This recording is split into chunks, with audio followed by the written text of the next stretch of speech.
सद्बुद्धि सन्मार्ग और कार्य का संकल्प देना, अडिग रहे विश्वास तुम पर, ऐसा अंतः कर देना, मेरे हृदय में आने में तुम्हें कोई संकोच न हो। हे गुरुदेव, मुझे नज़रों से दूर कभी न होने देना। हे गुरुदेव, मुझे नज़रों से दूर कभी न होने देना। नमस्कार, गायत्री चिंतन धारा में आपका स्वागत है। मित्रों, आप स्वस्थ होंगे, प्रसन्न होंगे और सारे आपके व्रत त्यौहार साधना के कार्यक्रम सब ठीक से चल रहे होंगे, इसी उम्मीद के साथ। मित्रों, एक बात अभी दिमाग में बार बार आ रही थी कि ये जो कुछ भी हो रहा है, शायद यहाँ कुछ मिसिंग है। मिसिंग मतलब ये कि लोग व्रत करते हैं, उपवास करते हैं, पूजा करते हैं, कन्या भोज करा रहे हैं। इसके पहले भी पितृपक्ष का, गणेश का सब कार्यक्रम हुआ। बार बार यही बात आती है कि हमारे यहाँ ये नहीं होता, हमारे यहाँ ऐसी परंपरा है, हम ऐसा करेंगे। कोई पूछता है कि नवरात्रि में कन्या भोज पहले दिन से चलेगा कि पंचमी से चलेगा कि नवमी से चलेगा। सब लोग करते हैं और मजे की बात यह है कि दूसरा कोई किसी परंपरा को पालन करता है तो बोले नहीं नहीं नहीं, ऐसा नहीं, हमारे यहाँ तो ऐसा होता है। वो नहीं नहीं नहीं, हमारे यहाँ ऐसा होता है। और ज़्यादा कुछ बोलो तो बोलते हैं भाई 33 कोटि देवता हैं, सबका अपना अपना सिस्टम है। तो सवाल ये है कि ये देवी देवताओं की पूजा माने क्या है नहीं, और किसकी पूजा करें और क्यों पूजा करें, और पूजा करने से फ़ायदा किसको है। तो ये तय होगा कि देवी देवता क्या हैं और देवी देवताओं की पूजा करना है माने क्या करना है। और पहले क्या करते थे, आज क्या कर, क्योंकि अब आध्यात्म विज्ञान का युग है ना, तो थोड़ा समझदारी से लेना पड़ेगा, समझदारी से टैकल करना पड़ेगा। तो ये विषय महत्वपूर्ण होने वाला है और आप इस विषय पर क्या प्रतिक्रिया देना चाहते हैं, आपके मन में क्या बात आ रही है, आप कमेंट में ज़रूर लिखें। तो ठीक है, इसके पहले कि अब आज का वीडियो अपन शुरू करें, वही निवेदन फिर से एक बार है कि आप लोग यदि इसको व्हाट्सएप पर देख रहे हैं तो प्लीज़ उस पर क्लिक करिए, यूट्यूब लिखा हुआ आएगा और यूट्यूब पर आप देखिए, ताकि लाइक शेयर करते बने और ये महत्वपूर्ण विषय सबके पास पहुंचाने में आपका भी योगदान हो, है नहीं, आप सभी का सहयोग इसमें होने। तो ठीक है, ये आज का वीडियो अपन शुरू करते हैं। मित्रों, इतने देवी देवताओं का पूजन होता है, आप है कि हर वक्त बस गायत्री माता करते रहते हो। कोई संतोषी माता पूजा कर रहा है, कोई वैभव लक्ष्मी की पूजा कर रहा है नहीं। तो आपको कभी भी पूजा पाठ के लिए बोला जाएगा तो आप जब देखो गायत्री माता की बात करते हो, हवन भी करते हो तो गायत्री मंत्र से हवन कर देते हो। तो ये बातें आपको सुनने में आती होंगी, आप भी सुनते होंगे, लोग इस तरह के कमेंट करते हैं, है नहीं। अच्छा, इसकी पूजा पाठ की और ईश्वर के साथ जाने की या गुरु के साथ जाने की क्या कसौटी होनी चाहिए हमारी। कसौटी मेरे ख्याल से ये होनी चाहिए कि ऐसा करने से आपके व्यवहारिक जीवन में, दैनिक जीवन में कोई चमत्कारी या सकारात्मक परिवर्तन हो रहा है कि नहीं। किसके लिए पूजा? भगवान के लिए। अगर भगवान के लिए पूजा कर रहे हैं और भगवान खुश हो रहा है तो आपको क्या दे रहे हैं। अब मेरे को तो यही समझ में नहीं आता, आप किसी भी भगवान की आरती करते हैं, हे देवी तुम इतनी सुंदर हो, हे देवी तुम्हारा आंचल इतना अच्छा है, तुम्हारे आँख ऐसी है, तुम्हारी नाक ऐसी है, तुम तो हमेशा पैसा देने वाली हो, भक्तों की सहायता करने वाली हो, तुम तो उसने उसका ऐसा कर दिया, उसका ऐसा कर दिया, तो हमारा भी कल्याण कर दो। अजीब आदमी यार। ऐसे कहीं होता है कि आप किसी भी महिला के सामने में जाएंगे और उसको ऐसी बोलेंगे, सबका कल्याण करते हो, तुम ऐसी दिखती हो, तुम वैसी दिखते हो, हमारा कल्याण करो। लॉजिक जरा लगा के देखो ना भाई। एक सामान्य सी महिला जब आपको उसमें सहयोग नहीं करेगी तो क्या इतनी बड़ी आदिशक्ति देवी जगदम्बा आपको आके सहयोग करेगी? क्यों करेगी? क्यों करेगी? थोड़ा सा तर्क, थोड़ा सा मस्तिष्क, थोड़ा सा कुछ बुद्धि युक्त तो बातें होनी चाहिए। वैज्ञानिक युग में अपन जी रहे हैं, है नहीं। तो हम थोड़ा समझेंगे कि पहले क्या होता था, आज क्या हो रहा है, हमको क्या करना चाहिए, है ना। तो ये जो देवी देवताओं की पूजा हमारे यहाँ होती है, हम हिंदू हैं, सनातनी हैं, है ना, और हम बड़े जोर से कहते हैं कि सारे विश्व में सनातन धर्म ही चलता था। वैदिक धर्म कहता है, कोई कुछ कहता है, अलग बात है, लेकिन है वही, है ना।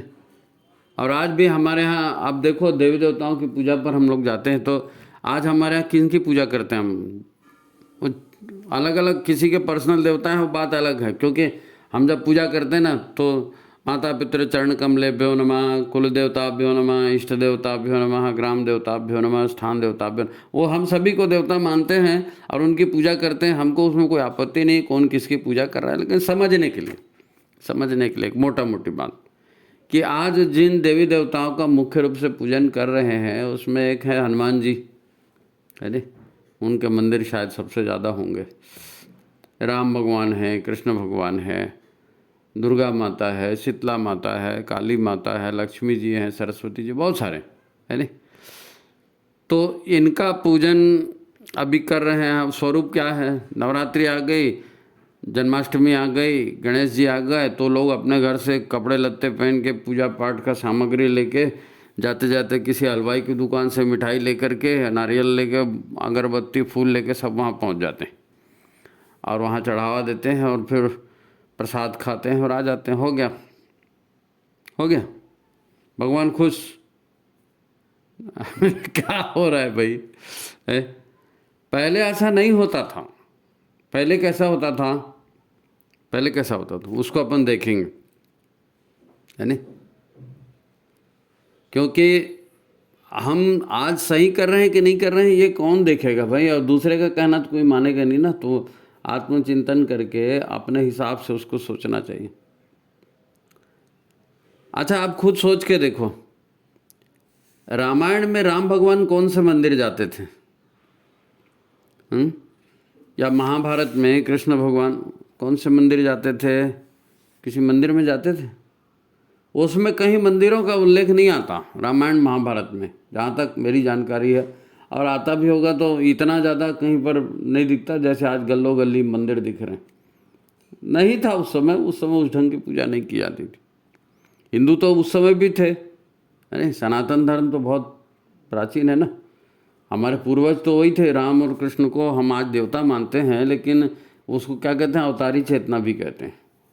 अवतार, राम भगवान का अवतार, कृष्ण भगवान का अवतार। हम बड़े ज़ोर से कहते हैं कि उन्होंने प्रॉमिस किया था कि जब जब धर्म की हानि होगी मैं अवतार लूँगा। तो ये अवतारी भगवान या देवता या ये अलग बात है। और परम सत्ता, अभी आपने आदि शक्ति की पूजा करी, ये आदि शक्ति, ये अलग बात है ना। आदि शिव महाकाल की बात होती है सबसे पहले, है ना। कौन से देवी देवता थे सबसे पहले, तो आदि शिव महाकाल की बात होती, सप्त ऋषियों की बात होती। तो जो भी वर्णन हम पुराणों में देखते हैं, पुराणों के युग में, मतलब वैदिक काल था, वैदिक काल में वेदों की रचना हुई, उपनिषदों की रचना हुई, उसके बाद पुराणों की रचना हुई ना। तो ये हमारे आदि ग्रंथ हैं। तो वहाँ क्या होता था, वैदिक ग्रंथों में उल्लेख आता है कि वहाँ सत्संग होता था और वहाँ ऋषि मुनि जंगल में रहते थे, प्रश्नोत्तर करते थे, हवन करते थे, राक्षस लोग आते थे, उनके हवन का विध्वंस करते थे। यही सारा देखने सुनने में मिलता है। अच्छा, वहाँ जो भी ऋषि मुनियों के यहाँ कार्यक्रम होते थे, तो वहाँ नृत्य भी होता था, संगीत भी होता था, शस्त्र की भी विद्या दी जाती थी, शास्त्र की भी विद्या दी जाती थी, है नहीं। बाकी ये कहीं सुनने में नहीं आता, देखने में नहीं आता कि ये अमुक आरती गाई जाए और ये लाल फूल ही चढ़ाया जाए और पीला फूल नहीं चढ़ाना, और फिर छोले हलवा पूड़ी चढ़ाने का वर्णन ये कहीं नहीं आता। मिठाई बाजी तो अब शुरू हुई है, नहीं तो श्री राम भगवान को कैसा प्रसाद चढ़ाते, अभी भी देखना। अब थोड़ा सा दिमाग पर जोर लगा के देखो कि श्री राम भगवान को कैसा प्रसाद चढ़ाते हैं। धनिया को पीसते हैं, उसमें मिश्री डाल के उसकी पंजरी बनाते हैं, भगवान राम को वो चढ़ाते हैं। गलत कह रहा हूँ? कृष्ण भगवान को क्या चढ़ाते? तुलसी। हनुमान जी को चना, है नी। विष्णु भगवान, सत्यनारायण कथा वगैरह होती है। सत्यनारायण कथा तो बहुत प्राचीन है ना, शौनक ऋषि वगैरह थे, उस समय के ज़माने की बात है।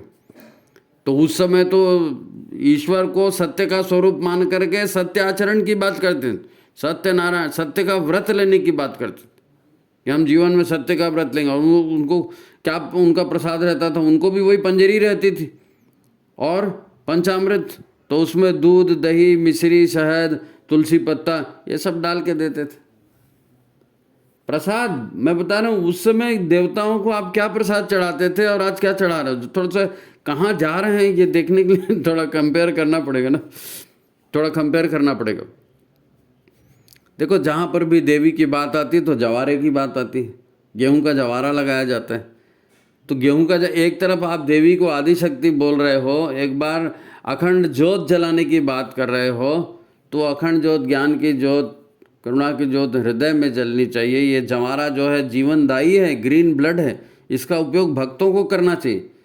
ये तुलसी पत्री है, ये पंचामृत है, किसके लिए? भगवान तो पत्थर की मूर्ति है, वो पिएंगा नहीं पिएंगा वो आपकी श्रद्धा का विषय, आप उसको दे रहे हो, लेकिन भक्तों को उसको प्रसाद समझ के ग्रहण करना। आपको अच्छा लगे ना लगे, अच्छा लगे ना लगे, आपको प्रसाद समझ के उसको ग्रहण करना है। क्यों? क्योंकि इससे आपका शरीर स्वस्थ रहेगा, आपकी मति स्वस्थ रहेगी, बुद्धि स्वस्थ रहेगी। तो दुर्गा का जवारा है तो जवारा वहाँ उगा तो दिए, लेकिन ले जाके तालाब में डाल दिए, ये कोई बात हुई? गणेश जी हैं, विद्या के देवता हैं, वो गणेश जी को भी अब ये लड्डू खाए और मोदक खाए, और ये लड्डू और मोदक गणेश जी को नहीं चाहिए। गणेश जी को मेन दुर्वा चाहिए, दुर्वा है, दुर्वा। शिव जी को क्या चढ़ाते हैं? भांग, बेलपत्री। चाहे भांग हो, बेलपत्री हो, तुलसी हो, दूध हो, दही हो, शहद हो, आप सोच करके देखो, ये पौष्टिक चीजें हैं। अब मंदिर में कहीं जाए, कोई अभी जाएंगे तो नारियल प्रसाद और किसी का चढ़ाया हुआ कोई पेड़ा वगैरह होगा तो ये दे देते हैं। नहीं तो पहले हमारे यहाँ परंपरा क्या है? हमारे यहाँ परंपरा ये थी कि भाई कोई मंदिर जा रहा है तो पंडित जी जो हैं वो तुलसी दल डला हुआ और चरणामृत देते थे, पानी, चरणामृत पानी, तुलसी दल डला हुआ।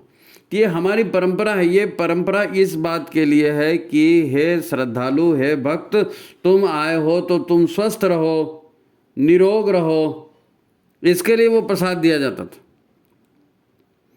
है ना। जब देवताओं की कल्पना की गई थी तो ये कि कौन से देवता थे आपको मालूम? सबसे पहले देवता कौन से थे? आज तो इतने सारे देवी देवता हैं, लोग बोलते हैं 33 करोड़। अरे 33 करोड़ तो जिसके जो मर्जी आए वो बोलता है। 33 करोड़ नहीं, 33 कोटि देवता कहे गए। कोटि माने निम्न कोटि, उच्च कोटि बोलते हैं ना, ऐसे 33 कोटि के देवता। दिव्य शक्ति संपन्न देव जो होता था उसको ही मानते थे पहले, दिव्य शक्ति संपन्न देवता। तो उसको बाद में बोलना शुरू कर दिए, नहीं तो दिव्य शक्तियों को ही देवता मान करके उनका सम्मान किया जाता था, उनका पूजन किया जाता। और 33 कोटि की दिव्य शक्तियाँ थी। इसमें आप गिनती करना, 8 वसु, 11 रुद्र, 12 आदित्य, फिर इंद्र और प्रजापति, कुल मिलाकर के कितना हुआ? 33, है ना। फिर बाद में जो और भी लोगों ने उपनिषद वगैरह लिखे तो उसमें फिर अश्विनी कुमारों को भी जोड़ दिया, लेकिन 33 करोड़ तो किसी ने नहीं कहा। और ये दिव्य शक्तियाँ कैसी थी? ये दिव्य शक्तियाँ कैसी थी? अब आप इसमें सुन रहे हो वसु, है ना, वसुओं से, वसुओं पर भी तो पूरा प्रकृति का साम्राज्य खड़ा है नहीं। इतनी रुद्र की जो शक्तियाँ हैं, है ना, ये क्या है? मनुष्य के व्यवहार को सुधारने वाली शक्तियाँ हैं। आदित्य क्या है? जीवन देने वाली शक्तियाँ हैं, सूर्य भगवान के द्वारा जो भी आते हैं। इंद्र, प्रजापति, ये सब देवताओं के वरिष्ठ लोग हैं। इनकी पूजा करने की बात थी तो इनका सम्मान करना, इनको समृद्ध बनाना, है नहीं। और देव पूजन का भी सिद्धांत था, देवो भूत्वा देवम यजेत।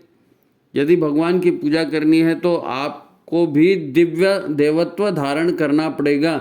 इसलिए हर पूजा के पहले षटकर्म किया जाता है, मन, वाणी, अंतःकरण की शुद्धि, है ना।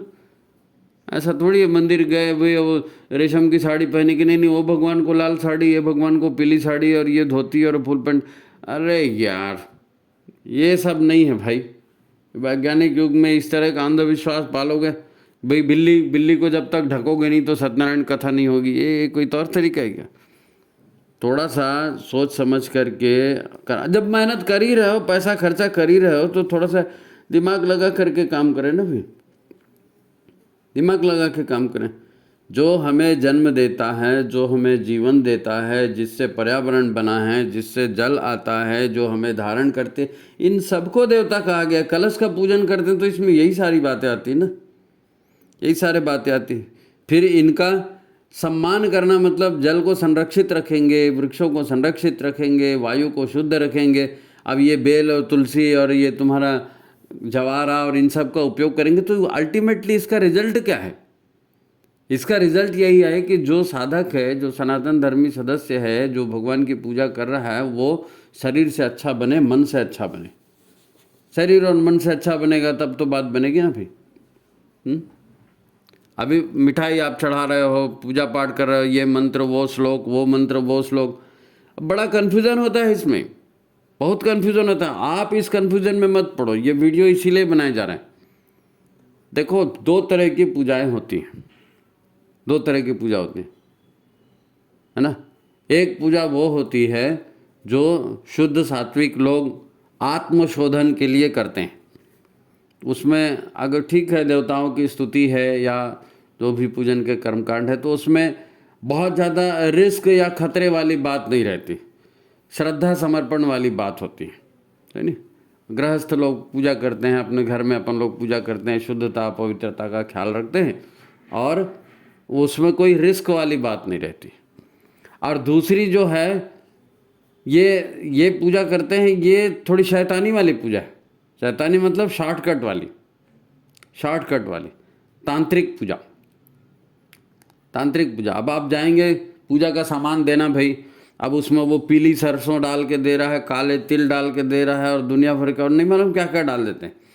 अब वो तंत्र मंत्र से जो पूजा करते हैं वो अलग टाइप की पूजा है, ये सात्विक पूजा करते हैं ये अलग टाइप की पूजा है।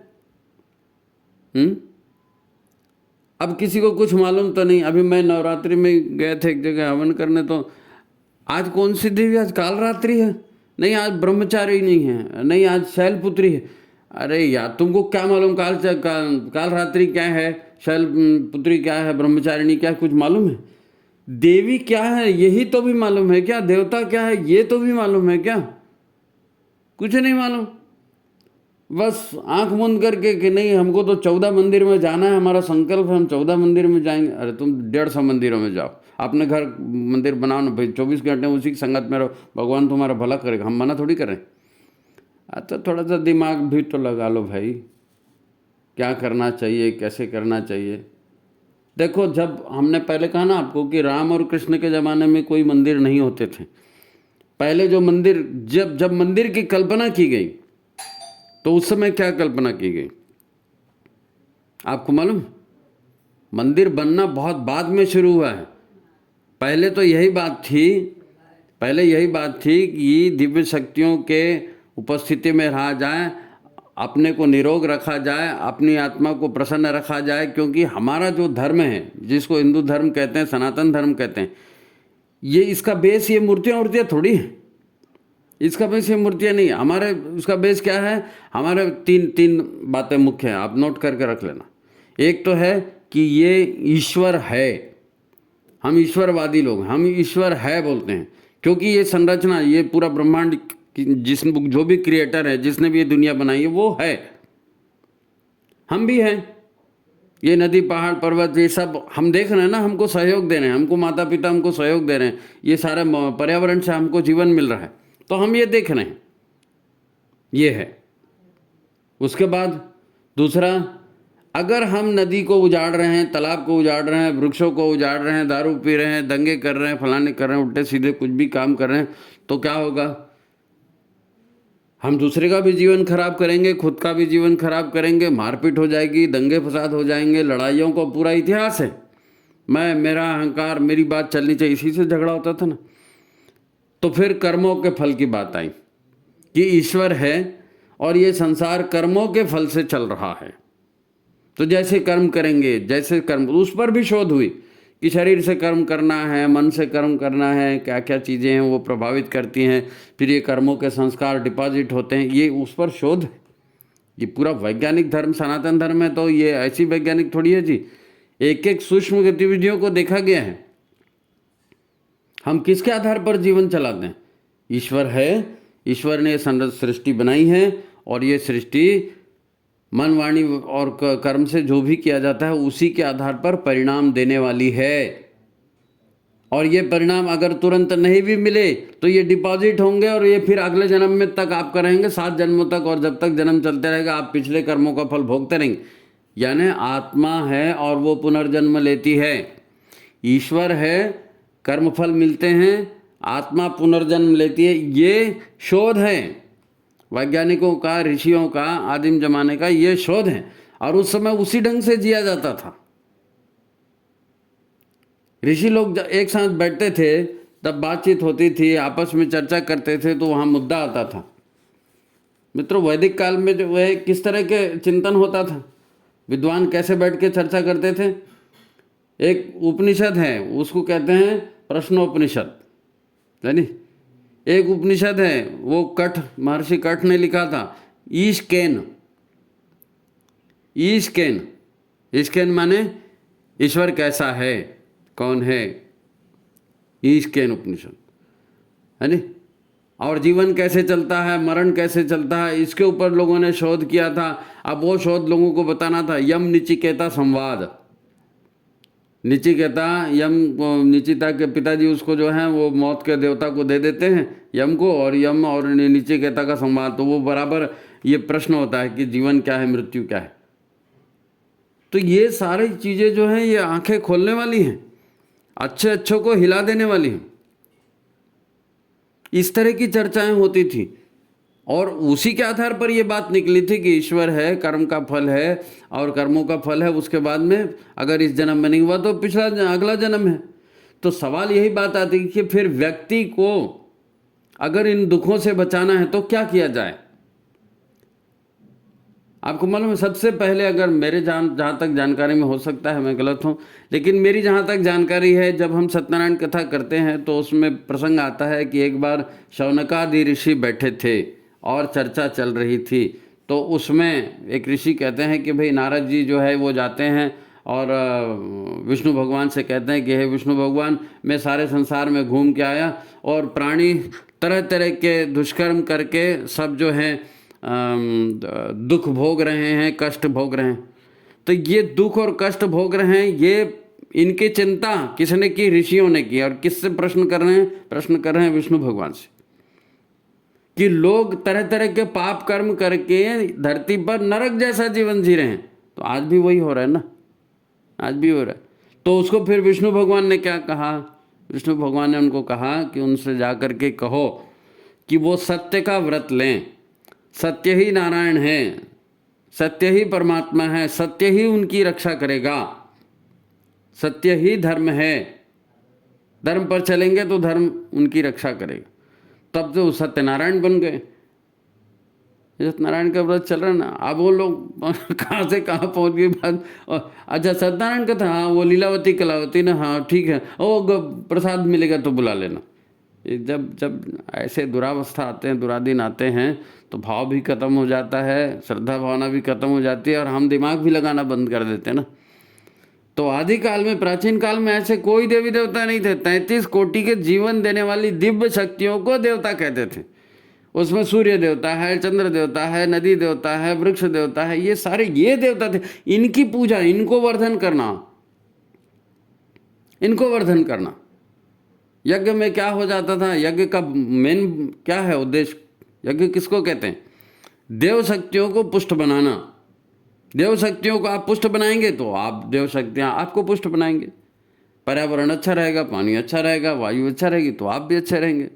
उसके लिए फिर उस तरह का प्रसाद था कि तुलसी का उपयोग करो, दूध का उपयोग करो, शहद का उपयोग करो, और ग्रीन ब्लड वो जवारे का उपयोग करो, इस तरह की चीज़ें थी। धनिया का उपयोग करो। कहाँ आ गए हम लोग? क्या कर रहे हैं हम लोग? हाँ, मैं आपसे ये कह रहा था कि जब मंदिरों की बात आई, लोग मंदिर जाते हैं, तो मैंने आपसे कह रहा था पहले जो मंदिर बने अब ये उत्तर भारत के मंदिरों को छोड़ दीजिए, यहाँ तो सजावट वजावट और कांच का मंदिर और ये देवी देवता और वो भी देवता और वो भगवान रखे कि नहीं, वो भगवान रखे कि नहीं, वहाँ ज़्यादा मंदिर, वहाँ जाएंगे, ये मार्बल वाला ये मंदिर वाली बात नहीं। मंदिर वाली बात इसलिए बनी थी, जैसे सत्यनारायण की बात की गई ना, वैसे मंदिर का आर्किटेक्चर बनाया जाता। क्यों? व्यक्ति को अच्छा बनाने के लिए, व्यक्ति को अच्छा बनाने के लिए। पहले जो मंदिर विज्ञान है दक्षिण भारत के मंदिरों में अभी भी ये बात आता है, वहाँ मंदिरों की रचना ही ऐसी की जाती थी। कोई भक्त है, मंदिर जा रहे हैं, तो मंदिर जा रहे हैं तो मंदिर के बाहर में गौशाला है, गौशाला जाएगा, अपने घर से आएगा ना तो गाय के लिए चारा लेके आएगा, गौशाला में गाय को सहलाएगा, गाय को चारा देगा, गाय के श्वास के साथ रहेगा, तो ये अस्थमा और ये टेंशन वेंशन जितनी बीमारियाँ सब वो गाय के साथ ही दूर हो जाती सेवा करने से। फिर उसके बाद में कुंड है, कुआं है, कुंड है, जो भी है, तो गौशाला आपने ध्यान किया, फिर कुंड है, कुंड में आपने स्नान किया, स्नान करने के बाद गीले कपड़ों में आप मंदिर जा रहे हो, और गीले कपड़ों में मंदिर जा रहे हो तो वहाँ दरवाज़ा जो पहला मंडपम है वहाँ पर क्या है, वहाँ पर ढोल बज रहा है, वहाँ शहनाई बज रही, नगाड़े बज रहे हैं, तो ढोल नगाड़े आपके अंतर चेतना को हिलाने वाले हैं। और भीतर जाएंगे तो फिर शहनाई और बांसुरी और इस तरह की वाद्य बजाने की बात थी, मंजीरा वगैरह बजाने की। और जब बिल्कुल मंदिर के गर्भगृह में जाएंगे तो वहाँ शंख बजाने की और छोटी छोटी घंटियाँ बजाने की थी। नाद किस तरह का नाद व्यक्ति के जीवन में क्या प्रभाव डालता है, अभी भी नाद योग होता है ना, आपने सुना होगा। तो मंदिरों में हमारे यहाँ ये पूरा, आप बाहर से आ रहे हैं ना, बाहरी दुनिया से, तो गाय की पूजा के, गाय को चारा खिला, उसके संगत में रहे, गीले कपड़ों से जा रहे हैं, गीले कपड़े रिसेप्टिव हैं ऊर्जा के, वो ऊर्जा को रिसीव कर रहे हैं, और आप ढोल की म्यूजिक अलग सुन रहे हो, सितार और तंतुवाद्य और बांसुरी इसकी म्यूजिक अलग सुन रहे हो, फिर आप अंदर जा रहे हो तो वहाँ पर छोटी छोटी घंटियाँ हैं, शंख है, उसका मंदिर अलग। वहाँ कोई मूर्ति उर्ति थोड़ी थी, कोई मूर्ति नहीं। वहाँ आप जा कर के बैठिए, वहाँ ध्यान दीजिए, ध्यान लगाइए, ध्यान लगाइए, जो भी आपका इष्ट है, जो भी आपका आराध्य है, उसका मंत्र, गुरु मंत्र है, उसका जाप करिए, शांति अनुभव कीजिए, वहाँ पर परिक्रमा लगाइए। ये सब किस लिए था? ये सब किस लिए था? व्यक्ति को बेहतर बनाने के लिए, व्यक्ति को बेहतर बनाने के लिए। सत्यनारायण कथा व्यक्ति को बेहतर बनाने के लिए, मंदिर का निर्माण व्यक्ति को बेहतर बनाने के लिए। पकड़ लिया, वो आए, मुसलमान आए, ईसाई आए, अंग्रेज आए, उन्होंने कहा 33 करोड़ इनके देवी देवता है, हम भी पागल जैसे उनके पीछे चले गए। कबीरदास जी आए, उन्होंने कहा ना भाई अपने व्यवहार को ठीक रखो। गुरु नानक आए, उन्होंने कहा एक ओंकार सतनाम, है नहीं, हम भी क्या कह रहे हैं, परमात्मा आदि का, आदि शिव था क्या, ओंकार की ध्वनि है नहीं, ओंकार की ध्वनि है, ओंकार की ध्वनि से ही सारा शुरू हुआ। जब सृष्टि रचना की बात आएगी किसी दिन अपन उसकी चर्चा करेंगे। बात यहाँ पर हम कर रहे हैं कि हमारी पूजा उपासना, पूजा उपासना, तो हम पीला फूल चढ़ाएं कि लाल फूल चढ़ाएं। मैं बता रहा हूँ, जहाँ हम लोग रहते हैं कॉलोनी में, यहाँ हम लोगों ने बगीचा बनाया एक। अब पूजा पाठ के लिए लोगों को लगता है फूल पत्ती, तो कुछ फूल पत्ती के इसके भी झाड़ लगाए।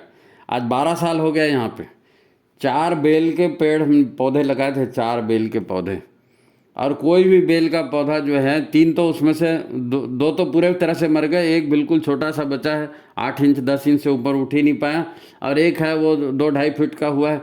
लेकिन बेल की पत्ती, श्रावण आया, सोमवार आया, तो आधे सेंटीमीटर की, 1 सेंटीमीटर की भी बेल की वो कोमल वाली पत्ती रहती है ना, उसी को भी दुष्ट लोग तोड़ के ले जाते हैं। शंकर जी प्रसन्न होंगे। कोई शंकर वंकर प्रसन्न नहीं होने वाला, वो श्राप देगा तुमको कि तुमने तो बेल के झाड़ तुम्हारे भले के लिए किया था, तुम उस झाड़ को बढ़ने तो दो भाई। दूसरे के यहाँ फूल चोरी करके ला रहे, नहीं वो तो लाल फूल उनको चढ़ता है, मैं चुपचाप गया था वहां तोड़ के ले आया, मेरे तेरे को मिला क्या, एक फूल मेरे को दे। क्या है ये? चोरी करोगे उसके लिए, पौधे को पनपना से रोक दोगे उसके लिए। मिठाइयाँ चढ़ा रहे हैं, नहीं साहब वो तो लड्डू चढ़ेगा इनको, और इनको तो जो है वो अब हमने बीकानेर की मिठाई लाई और फलाने की मिठाई लाई और उसको खा। तो ये कहाँ जा रहे हैं हम, क्या होगा इससे? इससे आप मेन बात यह है कि अगर हम पूजा पाठ कर रहे हैं, अगर हम ध्यान साधना ये इस तरह के मंदिरों में जा रहे हैं, तो क्या हम वैज्ञानिक काम कर रहे हैं? इसका अच्छा, वैज्ञानिकता भाड़ में गई। आपको निजी जीवन में उसका कुछ लाभ हो रहा है क्या, इसको तो देखना पड़ेगा ना।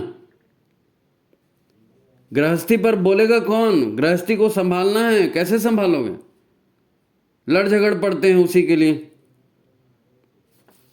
तो वैसे नहीं होता। हमारे यहाँ जो प्राचीन देवी देवता हैं, प्राचीन देवी देवता वो ऐसे कोई शरीरधारी देवी देवता नहीं थे। और हमारा पूजा उपासना जितना भी है, सत्संग है, इनका क्या था, इनका उद्देश्य क्या था? इनका उद्देश्य यही था कि मनुष्य देवता बने। 33 ये जो 84 लाख योनियों से जीवात्मा घूमते घूमते आ रही है, यहाँ पर कर्म योनि मिली है आपको। तो आप अपने तीनों शरीरों को, स्थूल शरीर को, मन शरीर को और ऊर्जा शरीर को बेहतर बनाओ, ऊर्जा को ऊर्ध्वगामी करो, है नहीं, और शक्ति संपन्न बनो, सबका कल्याण करने वाले बनो। ये सारा तंत्र था। पतंजलि ने योग शास्त्र रचा। क्यों योग शास्त्र रचा? लोगों को सुखी करने के लिए, जीवन को ऊपर उठाने के लिए। हम मूर्तियां पकड़ के बैठ गए साहब, नहीं यहाँ तो यही चलेगा, नहीं वो वही चलेगा। वो एक और कोई आए, वामपंथी शंख, क्या दक्षिणपंथी शंख और वामपंथी शंख, कहाँ कहाँ झगड़ा करते नहीं मालूम भाई, कहाँ कहाँ झगड़ा। अरे भाई तुम्हारा आचरण ठीक हुआ कि नहीं, तुम्हारा स्वास्थ्य ठीक हुआ कि नहीं, तुम्हारा जीवन सुखी बना कि नहीं, तुमने माता पिता को, अपने आसपास के परिवेश को, उसको ठीक रखा कि नहीं। नहीं साहब हम तो अकेले स्वर्ग जाएंगे, कहीं नहीं जाओगे तुम, कहीं नहीं जाओगे। वैदिक काल में, प्राचीन काल में हम ज़्यादा उन्नत थे इस वजह से, इस हिसाब से देखा जाए तो ज़्यादा उन्नत थे। सतयुग था ना, त्रेता युग था, तो मानवीय चेतना विकास में थी, है नहीं। और अब क्या है, अब मानवीय चेतना जो है कलयुग में भोग में आ गई है, मैं मेरा। तो अब भगवान को भी वैसी करा रहे हैं। और आप ज़रा देखना ना, पेपर में, विज्ञापन में, कहीं भी आप जाएंगे तो क्या होता है, आपका व्रत सफल हो, है ना, यहाँ फलाहारी चिवड़ा मिलता है, फलाहारी, यूट्यूब में जाना, फलाहारी मिष्ठान क्या क्या बना सकते हो, इसका हलवा, उसकी जलेबी, उसका ये। अरे भगवान, जो जो नहीं हो सकता था वो सब पेट खराब करने वाली सारी चीज़। अब उनको बोलो कि जवारा का रस पियो, उनको बोलो कि दूबी का रस पियो, उनको बोलो कि तुलसी का। जब बीमार कोरोना आया तो मर गए ना तुलसी के पीछे ऐसी अकल किस काम की भैया, उससे तो पशु अच्छे हैं, भोग योनि में हैं, जैसा भगवान देता है, जितना देता है खाते हैं, पेट खराब हो जाता है तो उपवास कर लेते हैं, जब उनकी मौत आती है तो मर जाते हैं, है ना। जब काम का सीजन आता है काम करते हैं, बस वो तो। हम तो 24 घंटे हर जगह, हर कुछ भी, हर जगह कुछ भी, हम उल्टे सीधे काम करते रहते हैं। क्या पाठ करना, क्या करना। अभी हम लोग जाते हैं यज्ञ कराने ना, तो हमको एक दिन एक ने टांट मार दिया, बोले भाई साहब आप लोग क्या गायत्री वाले हो ना, मैं इसीलिए गायत्री वालों को पूजा के लिए नहीं बुलाता। इतने देवी देवता हैं लेकिन आप घुमा फिरा के गायत्री में आ जाते हो। वो यज्ञ भी करोगे तो तुम्हारे यज्ञ में गायत्री आ जाती है, उसी को आहुति दोगे। अब कौन समझाएगा इनको, कौन समझाएगा क्या होता है गायत्री, क्या होता है यज्ञ। अरे भाई आप सद्बुद्धि को धारण करेंगे तब तो सत्कर्म करेंगे, सत्कर्म करेंगे तब तो सब लोग जी पाएंगे। यज्ञ क्या है? देव पूजन, दान और संगतिकरण। जो अच्छी शक्तियां हैं उनका पूजन करना, उसके लिए अपने समय का, अपने धन का दान देना और सज्जनों को एकत्रित करना। हमारे जितने देवी देवता हैं सब हथियार बंद हैं, किसी के पास तलवार है, किसी के पास त्रिशूल है, किसी के पास भाला है, किसी के पास कुछ है, फरसा है, कुछ न कुछ है। क्योंकि हमको लोगों को सुधार कर, भाई संस्कार परंपरा भी इसीलिए बनाई कि लोगों को संस्कारित करना है, श्रेष्ठ बनाना है, पशु नहीं बनाना है। और जो सुधरेगा ही नहीं तो उसका वध करना है, फिर उसके लिए हथियार। नहीं साहब हम लोग तो अहिंसक वहिंसक कुछ नहीं। वो कृष्ण जी ने कहा ना गीता में, लोग अपने हिसाब से उसका अर्थ लगा लेते हैं, बात अलग है। अहिंसा परमो धर्म, ठीक है, हमारे यम नियम में भी अहिंसा आती है, लेकिन धर्म हिंसा तथैव च। भगवान राम ने धर्म के आधार पर जीवन जिया, लेकिन कृष्ण ने यह बताया कि धर्म है क्या, धर्म है क्या। और आज हमारे गुरु अवतार लिए, उन्होंने भी यही कहा, उन्होंने भी यही कहा। आप शांति कुंज जाइए, जितनी बड़ी गायत्री माता की मूर्ति नहीं है, उससे बड़ी तो तुम्हारी खुद की मूर्ति है। 5 ठो मूर्तियाँ हैं। गायत्री माता की मूर्ति कितना है? 2 मूर्ति, एक ऊपर में है, एक नीचे में है। लेकिन भटके हुए देवता की 5 मूर्तियाँ हैं, है ना। मनुष्य देवता है, मनुष्य को देवता बनना चाहिए। धरती पर सतयुग तभी आएगा, सब सुखी तभी हो सकते हैं। धर्म भाई ऐसा थोड़ी है कि अब कालांतर में जब हम सारे विश्व में यही सनातन धर्म था, फिर हमने जो है भोगवादी माहौल बन गया, सब उसी में आ गए, स्वार्थ में, मैं मेरा में, तो तरह तरह के धर्म पैदा हो गए। फिर वो भगवान कहाँ हैं, तो 7वें आसमान में है, तो 6वें आसमान में है, तो उसी के शरण में जाओगे तो वही तुम्हें उद्धार करेगा, नहीं तो नहीं करेगा। फिर स्वर्ग में दूध की नदियाँ और शहद की नदियाँ, अरे ये सब अलंकारिक भाषा में तरह तरह की बातें की जाती हैं। आप प्रैक्टिकल बात करो ना, व्यवहारिक बात करो, व्यवहारिक बात करो। व्यवहारिक बात यह है कि आप माता पिता के साथ, पति पत्नी के साथ, बच्चों के साथ हैं शांति से रहेंगे, भोग और त्याग का संतुलन बनाएंगे, तो जीवन आपका बेहतर होगा। अगर अंतःकरण नहीं सुधर रहा है तो उसके लिए मंत्र हैं, उसके लिए मंत्र हैं। काहे के लिए? अंतःकरण को सुधार करने के लिए, रिपेयर करने के लिए। अचेतन मन को, चेतन मन को, ये जो आपको बताया ना, वो कर्म फल वाले में भी अपन ने बताया था कि क्रियमाण कर्म हैं, संचित कर्म, प्रारब्ध और संचित कर्म, 3 तरह के कर्म बताए थे। ये सारे संस्कार आपके भीतर में, कर्मों के संस्कार भरे पड़े हैं। सुख दुख वहीं से आ रहा है, भावनाएं विचारणाएं वहीं से आ रही, उनको ठीक करने के लिए ये सारा था। वो चाहे गौ की सेवा हो, चाहे नाद योग हो, चाहे ध्यान हो, चाहे योग हो, चाहे गायत्री का जाप हो, चाहे यज्ञ हो, चाहे ये जितनी भी चीज़ें हैं, सत्संग है, वो हमारे अंतःकरण को ठीक करने के लिए हैं। 84 लाख योनियों से भटकते हुए आए, नहीं मालूम क्या क्या संस्कार लेकर के आए। वही एनर्जी जो है ना, अंदर की एनर्जी डिपॉजिट है, वो बाहर निकल रही, व्यवहार में आ रही। तो भीतर जब तक नहीं सुधरेगा, बाहर कैसे सुधरेगा भाई? अब भीतर ऐसा नहीं सुधरेगा खोए की जलेबी और खोए का प्रसाद खा करके। आदि शक्ति की उपासना करते हैं, कितना कठोर काम। मैंने लोगों से कहा कि भाई आदि शक्ति तुम लोग दुर्गा क्यों नहीं रखते? बोले नहीं, दुर्गा हम लोग इसलिए नहीं रखते, उसके नियम धर्म बहुत है। और गरबा के डांस में जा रहे हैं, पीछे का पूरा ब्लाउज खोल दिया, उसके ऊपर तरह तरह के डिजाइन बना दिया, आप वहां जाके नाचा कर रहे हो। जो भी खा रहे हैं, जो भी कर रहे हो, वो तो अच्छा है, पुलिस आ रही, डंडा मारी, 10:30 के बाद बंद करो, नहीं तो ये सारी रात नाचते रहते हैं। कितना उसका विजातीय लोग आते हैं, बाहर के लोग आते हैं, लव जिहाद के किस्से, ये किस्से, वो किस्से, कंडोम की बिक्री बढ़ रही है, ये कोई तरीका है? और ये सब उल्टे सीधे धंधे एक आम आदमी करता है, जिसको धर्म का, पूजा पाठ का नॉलेज नहीं है, वो करता है तो फिर भी एक बार क्षम्य है। लेकिन जो विद्वान बनते हैं, अपने आप को पढ़ा लिखा और बड़ा ज्ञानी बताते हैं, धर्म का 2-4 किताबें पढ़े होते हैं, भाषणबाजी करते हैं, वो लोग औरत ही करते हैं। एक छोटा सा कर्मकांड होगा, उसके पीछे ये मंत्र पढ़ो, वो मंत्र पढ़ो, वो मंत्र पढ़ो, वो श्लोक पढ़ो, वो आदमी भी उसी के आदि हो गए। अरे वो अमुक मंत्र तो बोला ही नहीं, और अमुक मंत्र बोला ही नहीं, भला तुमको बोला गया फूल समर्पण करो, तो फूल समर्पित करो ना श्रद्धा भावना से। श्रद्धा भावना से वो मंत्र का भगवान को सुनाना है? अरे उसने संसार बनाया, उसने भाषा बनाई, उसने तुमको खुद को बनाया, उसको तुम हलवा पूड़ी खिला रहे हो, उसको तुम मंत्र सुना रहे हो और बोलोगे वो खुश हो जाएगा? अरे मंत्र तुम्हारे मन को ठीक करने के लिए है, अंतर जगत का वातावरण शुद्ध करने के लिए मंत्र है, अंतर जगत के वातावरण को शुद्ध करने के लिए कर्मकांड है। ढोसे जा रहे हैं वहाँ पर, वो आदमी की वो फिर घड़ी देखता है आदमी, 1.5 घंटा हो गया, 2 घंटा हो गया, अभी तक इन्होंने किया कि नहीं। अब बाद में बोलेंगे मैं ना, मेरे जैसा वो आदमी है तो उसको मंत्रोच्चार नहीं आता। अरे छोड़ना, मंत्रोच्चार नहीं आता। वो आदिवासी जंगल में रहते हैं, कौन सा मंत्र आता है उसको? आता है कोई मंत्र? श्रद्धा भावना से पूजा करते हैं, उनके पत्थर भी भगवान जैसे काम करते हैं। और तुम बड़े बड़े भगवान लेकर के आते हो, न भगवान काम करता है न तो उल्टा सीधे।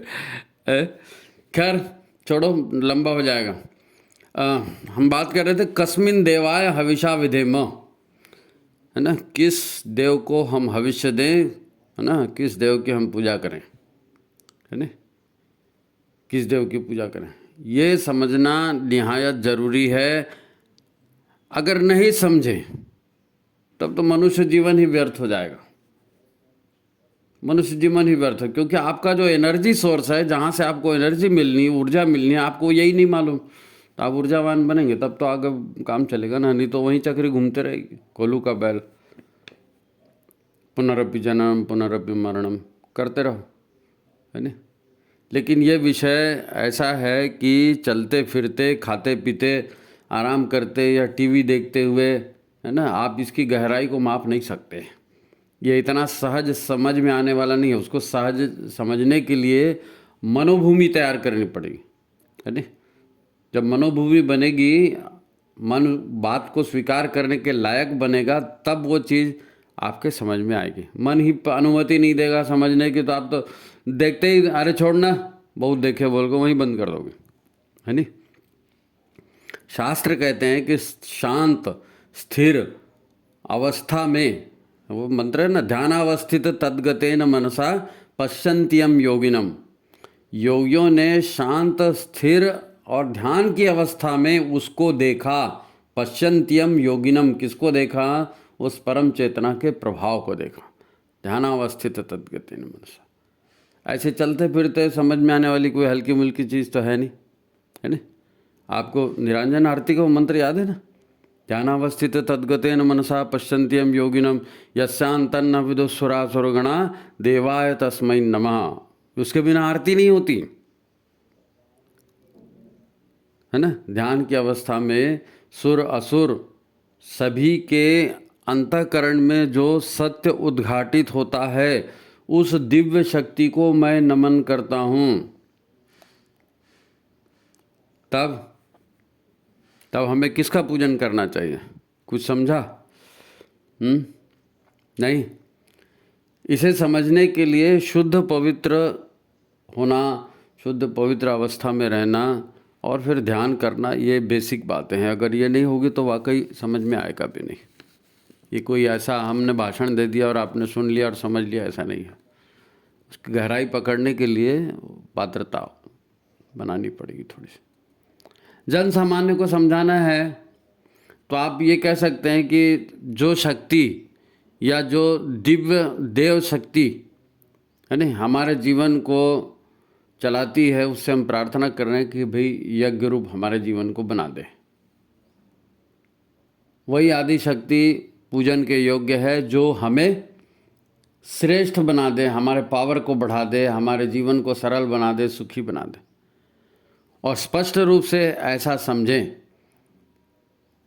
आज हम जिन देव देवताओं की पूजा कर रहे हैं वो व्यर्थ नहीं है। त्रिदेव की हम पूजा करते हैं, ब्रह्मा विष्णु महेश, है नी, तो वो उनकी पूजा व्यर्थ है ऐसा नहीं कह रहे हैं। राम और कृष्ण और शंकर हनुमान या शक्ति कलश या नवग्रह की पूजा कर रहे हैं तो वो व्यर्थ है ऐसा नहीं है। इन सभी का जब हम आवाहन पूजन करते हैं, इन सभी देव शक्तियों का आवाहन पूजन करते हैं, तो क्या समर्पित करते हैं? एक कॉमन चीज़ है, यज्ञोपवीत, जनेऊ। बिना जनेऊ चढ़ाए कुछ होता है क्या? हनुमान जी है नहीं, कांधे मूंज जनेऊ साजे, राम जी ने जनेऊ, कृष्ण जी ने जनेऊ, शिव जी ने, सब जनेऊ वाले हैं। जनेऊ मतलब क्या? ये यज्ञोपवीत जो है ना जनेऊ, ये आदि शक्ति के मात्र रूप का प्रतीक है।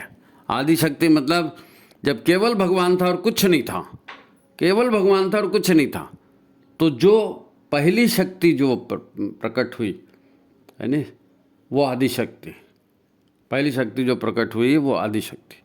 उस आदि शक्ति का स्वरूप है ये यज्ञोपवीत जनेऊ।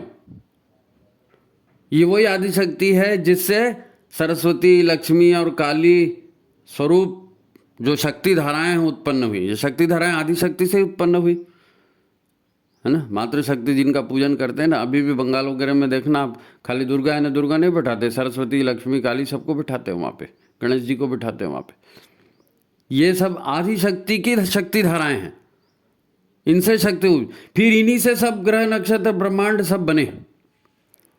तो ये छोटी मोटी बात नहीं है किसका पूजन करना। तो जब पकड़ना ही है तो टॉप मोस्ट बॉस को पकड़ो ना भाई, जो सारे दुख दर्द दूर करने का सूत्र जहाँ पर है, जरा गंभीरता से समझने का प्रयत्न करें, है ना।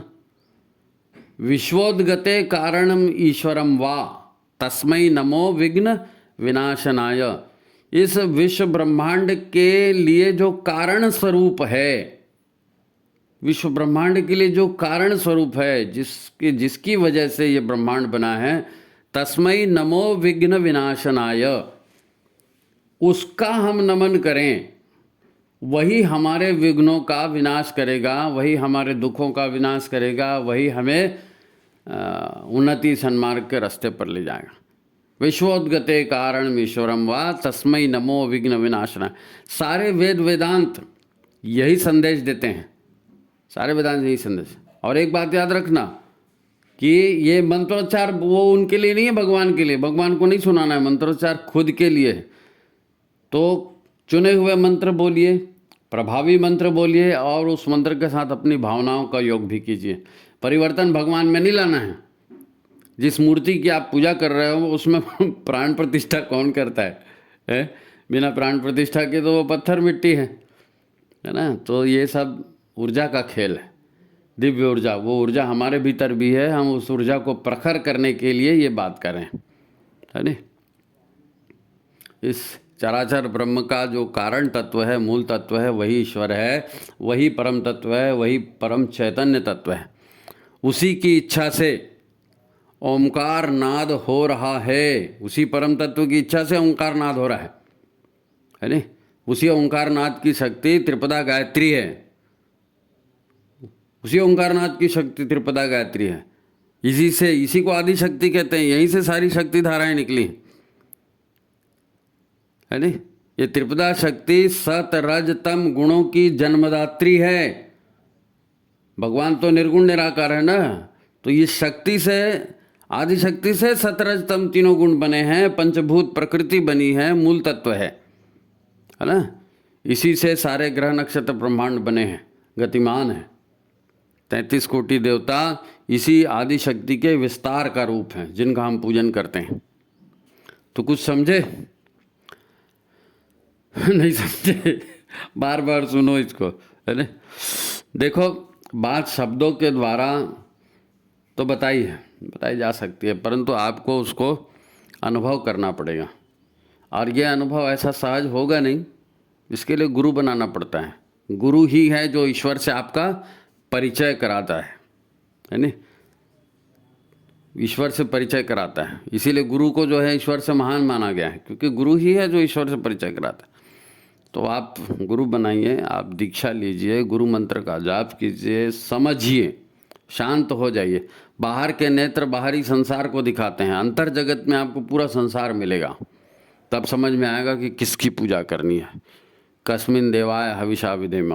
आज अगर गुरुदेव पूरी दुनिया में युग परिवर्तन ला करके और सतयुगी व्यवस्था स्थापित करने में लगे, तो उन्होंने गायत्री को फोकट थोड़ी दिया। भाई, गुरु को सब मालूम है, कहाँ से व्यक्ति बनता है, कहाँ से बिगड़ता है, कहाँ से खुशियाँ आती हैं, कहाँ से दुख आते हैं। इसलिए उन्होंने यज्ञ और गायत्री को साथ में दिया है। तो गुरु पर विश्वास करिए, उनके साहित्य का अध्ययन करिए, उनको समझिए, पढ़िए, उपासना करिए, इससे मार्ग निकलेगा। और शेष जो है काफ़ी कुछ है, वो अपन फिर अगले अंकों में देखेंगे। मित्रों, आपको अगर अच्छा लगा तो आप कमेंट ज़रूर करिए, अपनी सलाह सुझाव दीजिए और ज़्यादा से ज़्यादा लोगों को इसको शेयर कीजिए। ये जितने ज़्यादा लोगों के पास जाएगा, विचार क्रांति अभियान में आपका ये सहयोग माना जाएगा। ठीक है, तो आज की बात यहीं समाप्त करते हैं। प्रणाम।